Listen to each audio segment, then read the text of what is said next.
Squid game season 2 അങ്ങനെ finally കണ്ടു.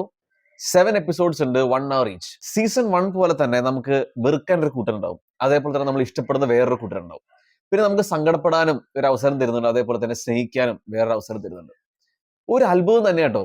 Season 1 പോലെ തന്നെ സീസൺ 2ലും ഈ ഗെയിംസ് ഒക്കെ കളിച്ച് കാണിച്ച് നമ്മൾ ഇങ്ങനെ ഹുക്ക് ചെയ്തിരുത്താൻ ഈച്ച് ആൻഡ് എവറി എപ്പിസോഡ്സും ഈച്ച് ആൻഡ് എവറി ഗെയിംസും വളരെ ത്രില്ലിംഗ് ആയിട്ടാണ് എക്സിക്യൂട്ട് ചെയ്തിരിക്കുന്നത്.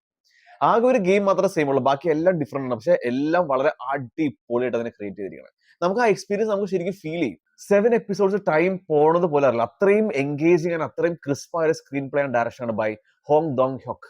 ഈ ഡയറക്ടറിന് തന്നെ സൈലൻസ് എന്ന സിനിമ നെറ്റ്ഫ്ലിക്സിൽ അവൈലബിൾ ആണ്, കാണാൻ പറ്റുകയാണെങ്കിൽ മാക്സിമം തന്നെ കാണുക. ക്യാരക്ടറൈസേഷൻ വളരെ ഡിഫറെന്റ് ആണ് കമ്പയർഡ് ടു സീസൺ 1. DOP എനിക്ക് ബെറ്റർ ആയിട്ട് ഫീൽ ചെയ്ത് സീസൺ 1 എഡിറ്റിംഗ് അടിപൊളിയായിരുന്നു, കളറിംഗ് പ്രൊഡക്ഷൻ ഡിസൈനും അമേസിംഗ് ആയിരുന്നു. Performance each and every one വളരെ നന്നായിട്ട് തന്നെ ചെയ്തിട്ടുണ്ട്. നെഗറ്റീവ്സിനെ പറ്റി പറയുകയാണെങ്കിൽ സീസൺ 2 ഈ സീസൺ 3 പാർട്ട് 1 പാർട്ട് 2 ഉള്ള ഒരു സെറ്റപ്പ് ആയിട്ടാണ് ഫീൽ ചെയ്തത്. സോ നമുക്കൊരു ഡിസപ്പോയിന്റ്മെന്റ് ഫീൽ ചെയ്തേക്കാം ഈ ഒരു സീസൺ എൻഡ് ചെയ്യുമ്പോൾ. പിന്നെ ലാസ്റ്റ് എപ്പിസോഡ് ആണെങ്കിലും കുറച്ചുകൂടെ സെൻസിറ്റീവായി എഴുതായിരുന്നു എന്ന് തോന്നി, ഭയങ്കര എൻഗേജിങ് ആണെങ്കിൽ പോലും. ഇന്നൊരു സീസൺ 2 എൻഡ് ചെയ്യുമ്പോൾ നമുക്കൊരു സീസൺ എൻഡ് ചെയ്ത ഒരു ഫീൽ അല്ല കിട്ടും, ഒരു എപ്പിസോഡ് തീർന്ന ഒരു ഫീലാണ് കിട്ടുന്നത്. അത് കുറച്ചും കൂടെ ഒരു ശ്രദ്ധ കൊടുത്താൽ ബെറ്റർ എക്സ്പീരിയൻസ് തരാൻ സാധിച്ചാണ്.